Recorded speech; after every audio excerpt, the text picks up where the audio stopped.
Election commission ਦੇ ਉੱਤੇ ਐਤਕੀ ਭਾਰ ਜਿਹੜਾ ਆ ਜ਼ਿਆਦਾ ਪਿਆ ਆ ਕਿ ਐਤਕੀ ਸੌਖਾ ਲੱਗ ਰਿਹਾ ਇਲੈਕਸ਼ਨ ਕਮਿਸ਼ਨ ਨੂੰ ਕੰਮ ਕਰਨਾ? हमारे 100% rules and regulations election commission ਵੱਲੋਂ ਜਾਰੀ ਕੀਤੀ ਜਾਂਦੀ ਹੈ। ਉਹਨਾਂ ਦਾ ਰਹਿਨਮਾਈ ਹੇਠ ਉਹਨਾਂ ਦਾ aegis under the aegis of election commission of India ਕਿ ਇਲੈਕਸ਼ਨ ਕਮਿਸ਼ਨ ਨੇ ਕਿਹਾ ਹੈ ਕਿ ਜਿਹੜਾ ਪ੍ਰਚਾਰ ਹੈ ਉਹ ਸੋਸ਼ਲ ਮੀਡੀਆ ਰਾਹੀਂ ਜ਼ਿਆਦਾ ਹੋਏਗਾ। कोविड ਨੂੰ ਮੁੱਖ ਰੱਖਦੇ ਹੋਏ हर एक स्टेक होल्डर काम करना है इलेक्शन कंडक्टिंग इलेक्शंस में। इस करके हुण ज़्यादातर डिजिटल मीडिया को यूज़ कर रहे हैं। अगर कोई इसको वायलेट करता है और फिर उसके ऊपर अपना मॉडल कोड ऑफ कंडक्ट लगती है, एक्सपेंडिचर साडा नियम कानून है वो भी अपन लोग इंप्लीमेंट करते हैं। हाँ, इसकी जिहड़े भी इलेक्शन होना है इहदे विच असी कोविड ਨੂੰ ਮੁੱਖ ਰੱਖਦੇ ਹੋਏ ਤਿਆਰੀਆਂ ਕਰਨਾ ਹੈ। ਤੇ ਐਤਕੀ ਦਾ ਜਿਹੜਾ ਮਾਹੌਲ ਹੈਗਾ ਆ ਉਹ ਆਲਰੇਡੀ ਲੋਕ ਜਿਹੜੇ ਨੇ ਖਫਾ ਵੀ ਨੇ, ਪ੍ਰੋਟੈਸਟ ਕਰ ਰਹੇ ਨੇ, ਭਾਵੇਂ ਜਿਸ ਤਰੀਕੇ ਨਾਲ ਟਿਕਟਾਂ ਜਾਰੀ ਕੀਤੀਆਂ ਜਾ ਰਹੀਆਂ, ਲਿਸਟਾਂ ਦਿੱਤੀਆਂ ਜਾ ਰਹੀਆਂ, ਫਿਰ ਵੀ ਮਾਹੌਲ ਖਰਾਬ ਹੋ ਰਿਹਾ ਆ। पोलिंग बूथ्स हैं 24,689, उत्थे अपन लोग वेबकास्टिंग मतलब CCTV कैमरे लगाए हुए हैं। Everything will be captured. So normally लोग इतना जमत नहीं उठाएंगे। भूत आउण तो बाद उन्होंने लग गया मैनू टैंपरेचर ज़्यादा है या कोई सिर घूम रहे इस तरीके कोई लगता है, उन्होंने आइसोलेशन करके उनको PPE किट लगवा के बूथ दे विच ही वोटिंग करवाएंगे एज नॉर्मल वोटर, लेकिन with protection.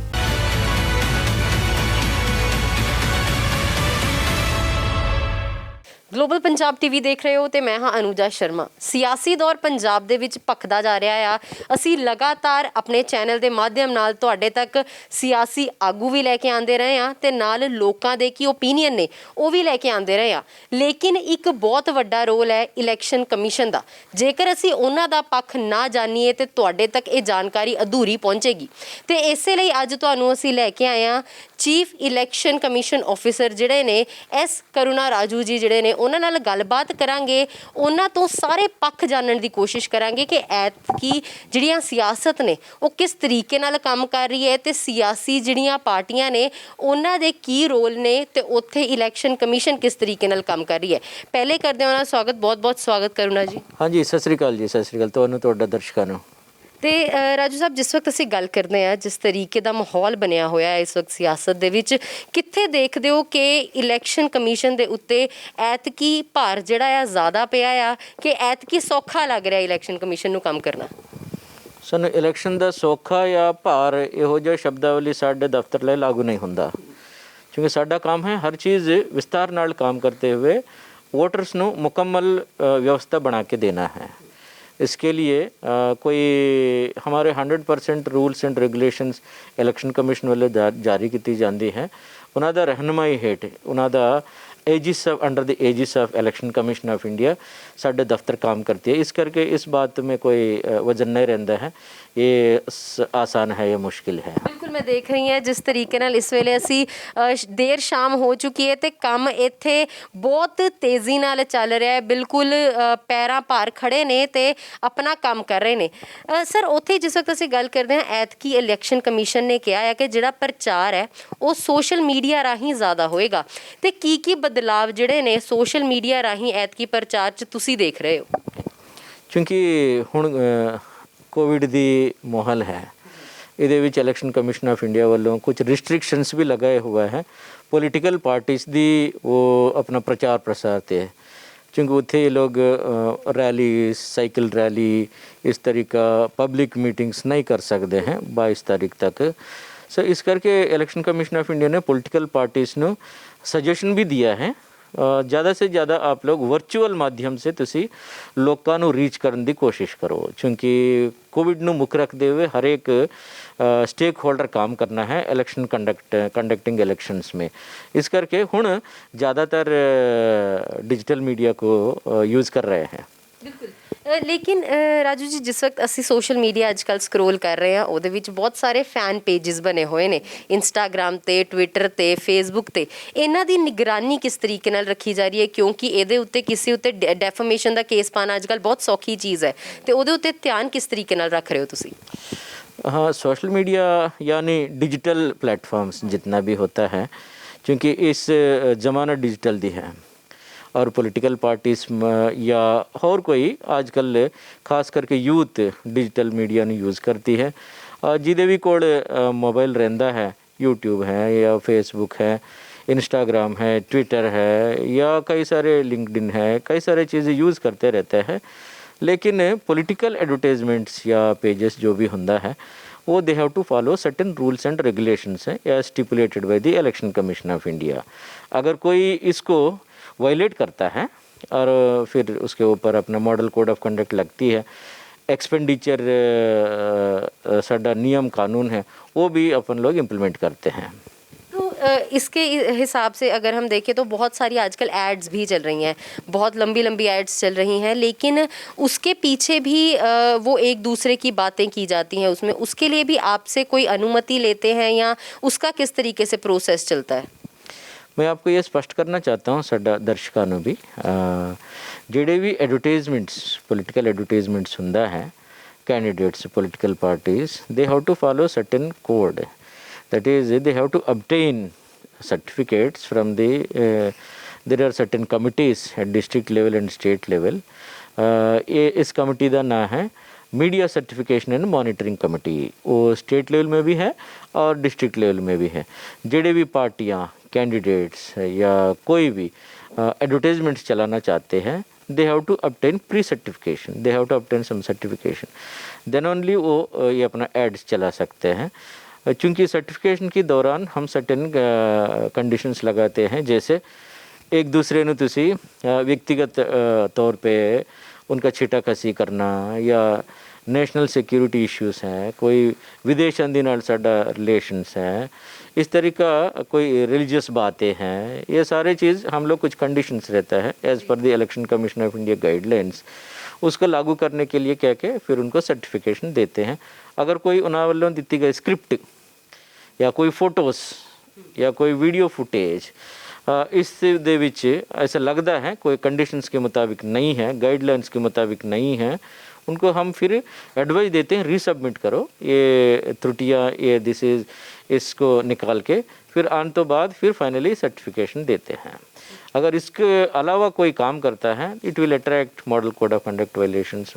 If somebody complains this is this ad is not as per the guidelines of election commission of India, we will certainly look into that।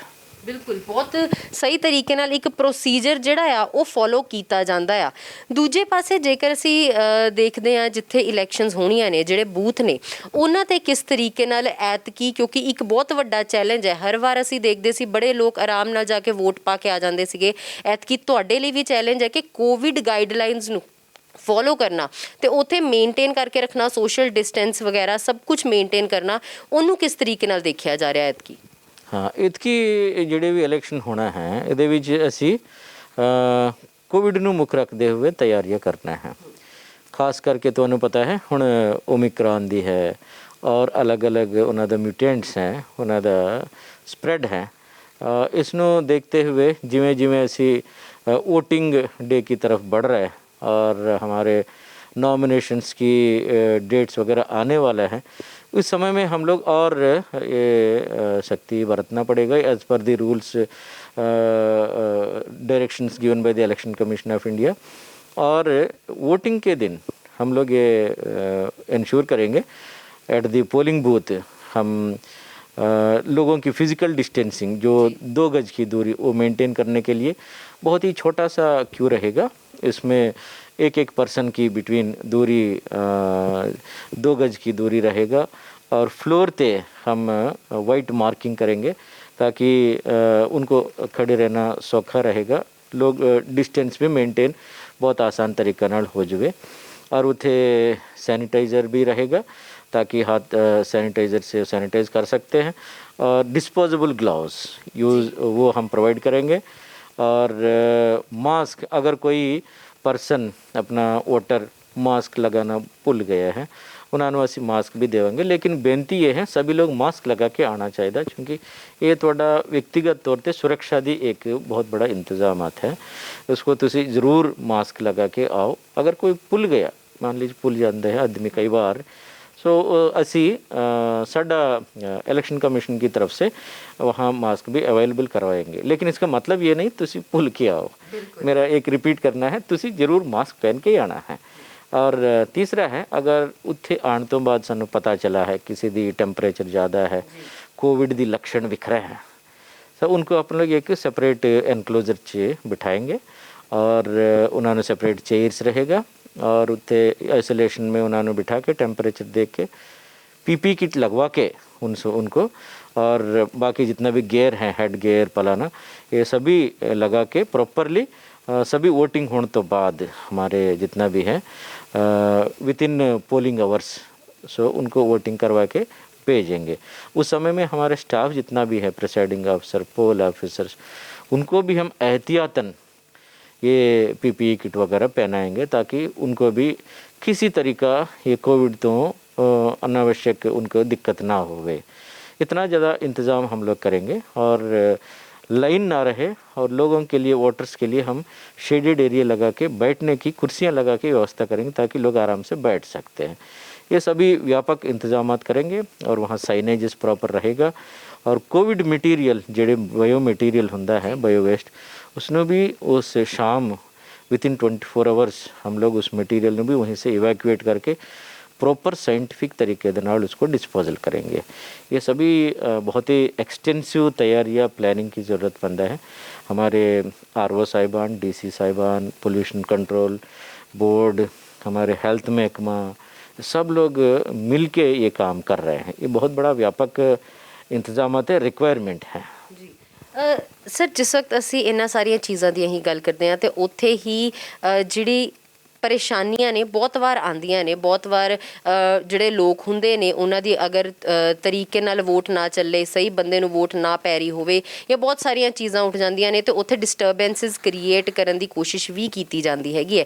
ਤੇ ਐਤਕੀ ਦਾ ਜਿਹੜਾ ਮਾਹੌਲ ਹੈਗਾ ਆ ਉਹ already ਲੋਕ ਜਿਹੜੇ ਨੇ ਖਫਾ ਵੀ ਨੇ, ਪ੍ਰੋਟੈਸਟ ਕਰ ਰਹੇ ਨੇ, ਭਾਵੇਂ ਜਿਸ ਤਰੀਕੇ ਨਾਲ ਟਿਕਟਾਂ ਜਾਰੀ ਕੀਤੀਆਂ ਜਾ ਰਹੀਆਂ, ਲਿਸਟਾਂ ਦਿੱਤੀਆਂ ਜਾ ਰਹੀਆਂ, ਫਿਰ ਵੀ ਮਾਹੌਲ ਖਰਾਬ ਹੋ ਰਿਹਾ ਆ। ਉਸ ਦਿਨ ਅਗਰ ਮਾਹੌਲ ਖਰਾਬ ਹੁੰਦਾ ਹੈ ਕਿਸੇ ਸਟੇਸ਼ਨ ਦੇ ਵਿੱਚ, ਉਹਨਾਂ ਨੂੰ ਕਿਸ ਤਰੀਕੇ ਨਾਲ ਮੇਨਟੇਨ ਕਰੋਗੇ ਜਾਂ ਕੋਈ ਐਸੇ ਸਟੇਸ਼ਨ ਤੁਹਾਨੂੰ ਆਲਰੇਡੀ ਤੁਹਾਡੇ ਨੋਟਿਸ ਦੇ ਵਿੱਚ ਹੋਣ ਜਿਨ੍ਹਾਂ ਤੇ ਮਾਹੌਲ ਖਰਾਬ ਹੋਣ ਦੀ ਜਿਹੜੀ ਆਸ਼ੰਕਾ ਹੈਗੀ ਹੈ ਉਹ ਹੋਵੇ ਤੇ ਉੱਥੇ ਕਿਸ ਤਰੀਕੇ ਦਾ ਤੁਸੀਂ ਦੇਖੋਗੇ ਤੇ ਕਿਸ ਤਰੀਕੇ ਨਾਲ ਉਹਨੂੰ ਸੋਲਵ ਕਰਨ ਦੀ ਕੋਸ਼ਿਸ਼ ਕਰੋਗੇ? ਇਹ ਬਾਤ ਪੂਰਾ ਸਿਕਿਉਰਿਟੀ ਦੇ ਇੰਤਜ਼ਾਮਾਤ ਦੇ ਤਹਿਤ ਹੁੰਦੀ ਹੈ। ਸਾਡਾ ਸਟੇਟ ਦੇ ਵਿੱਚ ਲਗਭਗ 3000 ਦੇ ਆਸ-ਪਾਸ ਅਸੀਂ ਵਲਨਰੇਬਲ ਪਾਕਟਸ ਆਈਡੈਂਟੀਫਾਈ ਕੀਤਾ ਹੈ। ਸਾਡਾ ਸਟੇਟ ਪੂਰਾ 23 ਜ਼ਿਲ੍ਹੇ ਦੇ ਵਿੱਚ ਆਪਣਾ 117 ਅਸੈਂਬਲੀ ਕੰਸਟੀਟੂਐਂਸੀ ਦੇ ਵਿੱਚ 24,689 ਬੂਥਸ ਨੂੰ ਅਸੀਂ ਇਹਦੇ ਵਿੱਚ ਤੇ ਲਗਭਗ 3000 ਹੈ, 3000 अप्रॉक्सीमेटली अपना वल्नरेबल पॉकेट्स आइडेंटिफाई किया है और 1000 से 1200 क्रिटिकल पोलिंग बूथ्स भी हमने आइडेंटिफाई किया है। ये नंबर माड़ा जा डायनेमिक रहता है, जिमें साडा ऑब्जर्वर्स आएंगे, पुलिस ऑब्जर्वर्स आएंगे, जनरल ऑब्जर्वर्स आएंगे, वो फिर डीसी साहब के नाल बैठ के फिर उस पर विचार वटांदरा करेंगे। ये हुण ये जिन्ना भी असी डिक्लेयर किया इतना ठीक है, कोई वधन की लोड़ है, कोई घटन की लोड़ है, ये सभी करके इलैक्शन ऑब्जर्वर आने तो बाद ये नंबर फाइनलाइज की जाती है। और साढ़े कोल फोर्स भी बहुत आएंगे। हाल की घड़ी विच सानू 75 कंपनीज़ का फोर्स पंजाब दे विच आ गया है।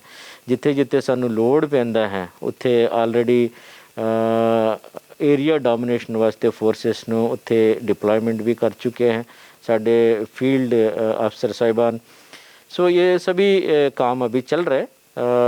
पोलिंग दिन दे विच कोई इस तरह की घटना वापरती है तुरंत कार्रवाई किया जाता है, लेकिन आशंका लगाना ज़रूरी है, क्योंकि आप तैयारियां करना है तो आशंका डाउट करके करना पड़ता है, तभी अपन लोग तैयारियां मुकम्मल तरीका होगा, 100% होगा। और जब ट्रांसपेरेंसी, जब वीडियो फुटेज की गला होंगी है, अपना जितना भी अपना पोलिंग बूथ्स हैं 24,689 उत्थे अपन लोग वेबकास्टिंग मतलब CCTV कैमरे लगाए हुए हैं, everything will be captured. So normally लोग इतना जहमत नहीं उठाएंगे, बहुत आराम से इलेक्शन हो जाएगा, ऐसे कोई दिक्कत नहीं है। फोर्सेस भी अपना पास है, माइक्रो ऑब्जर्वर्स हैं। ਮਤਲਬ ਐਤਕੀ ਸਰ ਤੁਸੀਂ ਕੋਈ ਵੀ ਜਿਹੜਾ ਰਾਹ ਆ ਛੱਡ ਨਹੀਂ ਰਹੇ ਕਿ ਕਿਤੇ ਵੀ ਗਲਤੀ ਹੋਵੇ ਤੇ ਸਾਰੀਆਂ ਜਿਹੜੀਆਂ ਚੀਜ਼ਾਂ ਨੇ ਉਹਨਾਂ ਨੂੰ ਤਰੀਕੇ ਦੇ ਨਾਲ ਚਲਾਇਆ ਜਾ ਰਿਹਾ ਆ ਤੇ ਉਸ ਦਿਨ ਸਕਸੈਸਫੁਲ ਇਵੈਂਟ ਜਿਹੜਾ ਹੋਏਗਾ, ਇੱਕ ਬਹੁਤ ਵੱਡਾ ਤਿਉਹਾਰ ਕਹਿੰਦਾ ਹੈ ਇਹਨੂੰ, ਇਲੈਕਸ਼ਨ ਕਮਿਸ਼ਨ ਉਹਨੂੰ ਮਨਾਇਆ ਜਾਏਗਾ। हाँ जी, ਭਾਰਤ ਦੇ ਵਿੱਚ ਇਲੈਕਸ਼ਨ ਇੱਕ ਤਿਉਹਾਰ ਹੀ ਹੈ, ਖਾਸ ਕਰਕੇ पंजाब ਦੇ ਵਿੱਚ। Punjab is known for its colour and celebrations हैं। इलेक्शंस में भी लोग बहुत पसंद करते हैं, सेलिब्रेट करते हैं, आराम से बहुत ही प्रसन्नता से लोग जाके वोट करते हैं। इसलिए घरे रह के वोट करने वाला बहुत घट है, सब लोग पोलिंग बूथ पे ही आउंदे हैं। हालांकि 80 ईयर्स से 80 ईयर्स से ऊपर जितना बुज़ुर्ग वोटर्स है उनको इलेक्शन कमीशन ने पोस्टल बैलेट दी एक ऑप्शन दिया है। दिस इज़ ओनली ऑप्शन है, लेकिन हम चाहते हैं सभी लोग आ जाए। और ਤੁਹਾਨੂੰ अगर पिक एंड ड्रॉप ਦੀ ਲੋੜ ਪੈਂਦਾ ਹੈ ਸਾਨੂੰ ਇਨਫਾਰਮ ਕਰੋ, ਅਸੀਂ ਉਹ ਪ੍ਰੋਵਾਈਡ ਕਰਾਂਗੇ। ਵੀਲ ਚੇਅਰ ਦੀ ਅਰੇਂਜਮੈਂਟ ਉੱਤੇ ਹਰ ਇੱਕ ਬੂਥ ਦੇ ਵਿੱਚ ਲੱਗੇ ਹੋਏ ਹੈ, ਵਾਲੰਟੀਅਰਸ ਨੇ, ਫੈਸਿਲਿਟੇਸ਼ਨ ਹੈ ਉੱਥੇ। ਸੋ ਤੁਸੀਂ ਆਓ, ਇਸ ਸੈਲੀਬ੍ਰੇਸ਼ਨ ਦੇ ਵਿੱਚ ਪਾਰਟਿਸਿਪੇਟ ਕਰਨਾ ਚਾਹੀਦਾ। ਤੇ ਇੱਕ ਮੁੱਦਾ ਇਹ ਵੀ ਹੈ ਕਿ ਕੋਵਿਡ ਪੇਸ਼ੈਂਟ ਜਿਹੜੇ ਨੇ ਉਹ ਵੀ ਆਪਣੀ ਵੋਟ ਪਾਉਣਾ ਚਾਹੁੰਦੇ ਨੇ, ਲੇਕਿਨ ਬਹੁਤ ਸਾਰੀਆਂ ਮਨ ਦੇ ਵਿੱਚ ਆਸ਼ੰਕਾ ਨੇ ਕਿ ਕਿਸ ਤਰੀਕੇ ਨਾਲ ਪਾਵਾਂਗੇ, ਕੀ ਹੋਏਗਾ, ਕੀ ਆਪਾਂ ਆਪਣੀ ਵੋਟ ਪਾ ਵੀ ਪਾਵਾਂਗੇ ਕਿ ਨਹੀਂ ਪਾਵਾਂਗੇ। ਉਹਦੇ ਵਾਸਤੇ ਵੀ ਤੁਸੀਂ ਹੱਲ ਕੱਢ ਕੇ ਦਿੱਤਾ ਕਿ ਵੋਟ ਜ਼ਰੂਰ ਪਾਉਂਗੇ ਤੁਸੀਂ, ਲੇਕਿਨ ਹੁਣ ਉਹ ਜਾਣਨਾ ਚਾਹੁੰਦੇ ਨੇ ਕਿਸ ਤਰੀਕੇ ਨਾਲ ਉਹ ਵੋਟ ਪਾ ਸਕਦੇ ਨੇ। ਤਰੀਕੇ ਦੇਖੋ, ਅਗਰ ਬੂਥ ਆਉਣ ਤੋਂ ਬਾਅਦ ਉਹਨਾਂ ਨੂੰ ਲੱਗ ਗਿਆ ਮੈਨੂੰ ਟੈਂਪਰੇਚਰ ਜ਼ਿਆਦਾ ਹੈ ਜਾਂ ਕੋਈ ਸਿਰ ਘੂਮ ਰਿਹਾ, ਇਸ ਤਰੀਕੇ ਕੋਈ ਲੱਗਦਾ ਹੈ, ਉਹਨਾਂ ਨੂੰ ਆਈਸੋਲੇਸ਼ਨ ਕਰਕੇ उनको PPE किट लगवा के बूथ ਦੇ ਵਿੱਚ ਹੀ वोटिंग करवाएंगे एज नॉर्मल वोटर, लेकिन विथ प्रोटेक्शन गेयर लगेगा, PPE किट लगेगा, हेड गेयर लगेगा और ऑल पैराफर्नेलिया जितने भी ਸਰ ਪਹਿਲੇ ਤੋਂ ਹੀ ਪੋਜ਼ਿਟਿਵ ਹੋਣਗੇ ਜਾਂ ਪਹਿਲੇ ਤੋਂ ਹੀ ਘਰਾਂ ਦੇ ਵਿੱਚ ਕੁਆਰੰਟੀਨ ਨੇ, ਉਹਨਾਂ ਦੇ ਵਾਸਤੇ ਕਿਸ ਤਰੀਕੇ ਨਾਲ ਹੋਏਗਾ? ਹੁਣ ਕੁਆਰੰਟੀਨ ਦੀ ਗਾਈਡਲਾਈਨਸ ਹੈ, ਇਸ ਦੀ ਮੁਤਾਬਿਕ ਅਗਰ ਕੋਈ एरिया ਦੇ ਵਿੱਚ जो एरिया उनको क्वारंटाइन कर दिया गया है और उसको हेल्थ महकमा ने डिक्लेयर किया है, उस एरिया में कोई बंदा है, कोई पर्सन, उनसे हमारे स्टेट में एक कोविड नोडल ऑफिसर है, मानयोग चीफ सैकटरी साहब के ਵੱਲੋਂ कोविड नोडल ऑफिसर ਦੀ ਨਿਯੁਕਤੀ ਹੋਵੇਗੀ। ਉਹਨਾਂ ਦੇ ਸਲਾਹ ਮਸ਼ਵਰਾ ਕਰਕੇ ਫਿਰ ਉਹਨਾਂ ਨੂੰ ਵੋਟਿੰਗ ਰਾਈਟਸ ਦੀ ਅਸੀਂ ਪ੍ਰੋਟੈਕਟ ਕਰਾਂਗੇ। ਉਹਨਾਂ ਨੂੰ ये पोस्टल बैलेट ਦੀ ਸੁਵਿਧਾ उनको दे सकते हैं। हाँ, क्यों इसमें कोई दिक्कत नहीं है, बशर्ते ਉਹਨਾਂ ਦਾ डिटेल्स ਅਸੀਂ लेवांगे और उनको संबंधित फॉर्म्स देवांगे और साढ़े लोग जाके वोटिंग करवाएंगे। ये पोस्टल बैलेट ਦੀ ਰਾਹੀਂ करवाएंगे, कोई प्रॉब्लम नहीं है ਇਹਦੇ ਵਿੱਚ। अगर कोविड पेशेंट भी हो जाता है नो प्रॉब्लम है, वो वोट कर सकते हैं। ਆਖਿਰ ਦੇ ਵਿੱਚ ਮੈਂ ਤੁਹਾਨੂੰ ਇਹੀ ਕਹੂੰਗੀ, ਜਿਹੜੀ ਜਨਤਾ ਤੁਹਾਨੂੰ ਦੇਖ ਰਹੀ ਹੈ, ਜਿਹੜੇ ਦਰਸ਼ਕ ਸਾਡੇ ਤੁਹਾਨੂੰ ਦੇਖ ਰਹੇ ਨੇ, ਉਹਨਾਂ ਨੂੰ ਤੁਹਾਡਾ ਕੀ ਸੰਦੇਸ਼ ਹੈ 2022 ਦੀਆਂ ਚੋਣਾਂ ਲਈ? संदेश मेरा रिक्वेस्ट ही है, अपील है, सभी वोटर साहिबान वोटिंग करने ले आ जाओ। ਤੁਹਾਡੇ ਵਾਸਤੇ ਇੰਨਾ ਜ਼ਿਆਦਾ ਤਿਆਰੀ ਇਲੈਕਸ਼ਨ ਕਮਿਸ਼ਨ ਕਰਦੀ ਹੈ। ਤੁਹਾਡਾ ਇੱਕ ਫੈਸਟੀਵਲ, ਇੱਕ ਇਲੈਕਸ਼ਨ ਦੀ ਫੈਸਟੀਵਲ ਅਸੀਂ ਇੰਤਜ਼ਾਮ ਕਰਕੇ ਤੁਹਾਨੂੰ देते हैं। ज़रूर आओ, वोट करो, लेकिन विथ सेफ्टी सिक्योरिटी ਦੇ ਨਾਲ करना है, क्योंकि सेहत भी अपने लिए बेहद ज़रूरी है। कोविड दी प्रिकॉशंस लेते हुए मास्क लगाएंगे, सैनिटाइज़र यूज़ करेंगे, फिज़िकल डिस्टेंस अपने लोग बरतेंगे, इधर उधर अननेसेसरीली स्पिटिंग नहीं करेंगे और जितना भी साढ़े स्टेट दी गाइडलाइंस हैं, होम डिपार्टमेंट की तरफ से, हेल्थ डिपार्टमेंट की तरफ से गाइडलाइंस दी जाती है, उसਨੂੰ पालना करते हुए वोटिंग ਦਾ ਵਿੱਚ ਤੁਸੀਂ ਭਾਗ ਲੈਣਾ ਚਾਹੀਦਾ। ਮੇਰਾ ਅਪੀਲ ਹੈ, ਸਾਡਾ ਸਟੇਟ ਦੇ ਵਿੱਚ ਹਮੇਸ਼ਾ वोटिंग परसेंटेज काफ़ी ਹੁੰਦਾ है, इस बार और अच्छा हो जाना चाहिए। ये मेरा अपील है, हर एक वोटर आओ और वोट करो। ਬਿਲਕੁਲ ਤੁਸੀਂ ਦੇਖਿਆ ਕਿ ਕਿਸ ਤਰੀਕੇ ਨਾਲ ਜਿਹੜੀਆਂ ਤਿਆਰੀਆਂ ਨੇ ਉਹ ਬਿਲਕੁਲ ਪੁਰਜ਼ੋਰ ਚੱਲ ਰਹੀਆਂ ਨੇ ਤੇ ਬੜੇ ਚੰਗੇ ਤਰੀਕੇ ਨਾਲ ਐਸ ਕਰੁਣਾ ਰਾਜੂ ਜੀ ਨੇ ਤੁਹਾਨੂੰ ਸਮਝਾਇਆ ਵੀ ਕਿ ਕਿਸ ਤਰੀਕੇ ਨਾਲ ਜਿਹੜੀਆਂ ਸਾਰੀਆਂ ਤਿਆਰੀਆਂ ਨੇ ਉਹ ਕਰ ਰਹੇ ਨੇ। ਦੇਰ ਸ਼ਾਮ ਤੱਕ ਲੱਗੇ ਹੋਏ ਨੇ ਕਿ ਸਾਰੇ ਜਿਹੜੇ ਵੋਟਰ ਨੇ ਪੰਜਾਬ ਦੇ ਵੋਟ ਪਾ ਸਕਣ। ਲੇਕਿਨ ਇੱਕ ਅਪੀਲ ਜ਼ਰੂਰ ਕੀਤੀ ਕਿ ਜਿਹੜੀ ਵੋਟ ਹੈ ਉਹ ਬਿਲਕੁਲ ਕੋਵਿਡ ਗਾਈਡਲਾਈਨਸ ਦੇ ਨਾਲ ਹੀ ਪਾਈ ਜਾਵੇ। ਤੁਸੀਂ ਦੇਖ ਸਕਦੇ ਹੋ ਕਿ ਸਾਡਾ ਚੈਨਲ ਵੀ ਇਸ ਚੀਜ਼ ਨੂੰ ਪੂਰਾ ਪ੍ਰਮੋਟ ਕਰਦਾ ਹੈ। ਅਸੀਂ ਤੁਹਾਡੇ ਤੱਕ ਸਾਰੇ ਓਪੀਨੀਅਨਸ ਲੈ ਕੇ ਆਉਂਦੇ ਹਾਂ, ਲੇਕਿਨ ਕੋਵਿਡ ਦੀ ਗਾਈਡਲਾਈਨਸ ਨੂੰ ਫੋਲੋ ਕਰਦੇ ਹੋਏ। ਕੈਮਰਾਮੈਨ ਜੀਤੂ ਦੇ ਨਾਲ ਅਨੂਜਾ ਸ਼ਰਮਾ, ਗਲੋਬਲ ਪੰਜਾਬ ਟੀਵੀ, ਚੰਡੀਗੜ੍ਹ। ਹੁਣ ਤੁਸੀਂ ਦੇਖ ਸਕਦੇ ਹੋ ਗਲੋਬਲ ਪੰਜਾਬ ਟੀਵੀ ਨੂੰ ਡਾਊਨਲੋਡ ਕਰੋ ਸਾਡੀ ਐਪ ਐਂਡਰੋਇਡ ਜਾਂ iOS ਤੇ ਫ੍ਰੀ ਵਿੱਚ, roku ਅਤੇ Amazon Fire TV ਤੇ ਜਾਂ Apple TV ਤੇ। ਨਾਲ ਹੀ ਦੇਖ ਸਕਦੇ ਹੋ ਲਾਈਵ ਸਟ੍ਰੀਮਿੰਗ www.globalpunjabtv.com